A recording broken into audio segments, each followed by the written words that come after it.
A minha mãe foi no cabeleireiro pra cortar o cabelo, mas achou que foi pouca coisa e decidiu dar luzes nele. Deve ter ficado bacana. O que achou disso? Eu admito que não gostei muito. Achei bizarro demais. Vou até mostrar a foto.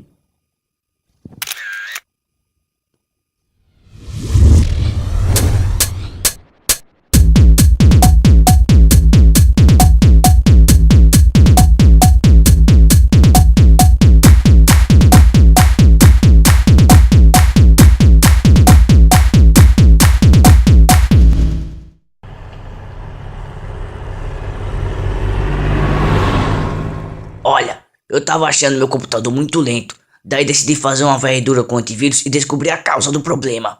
E o que era que tava vendo? Tinha vírus, era?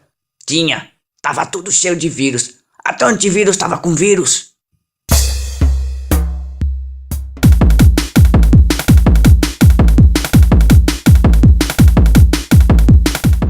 Boa noite para você que não nos assiste por uma privada.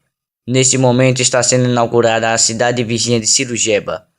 Estamos ao vivo na festa de inauguração da cidade chamada Janeiro, que possui um dos maiores rios do mundo.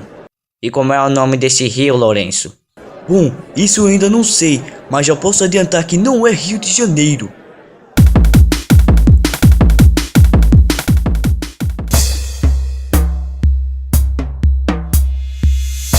Eu não acredito que você botou óleo de farinha de gato na minha lasanha. Na verdade foi meio pior que isso. É o quê?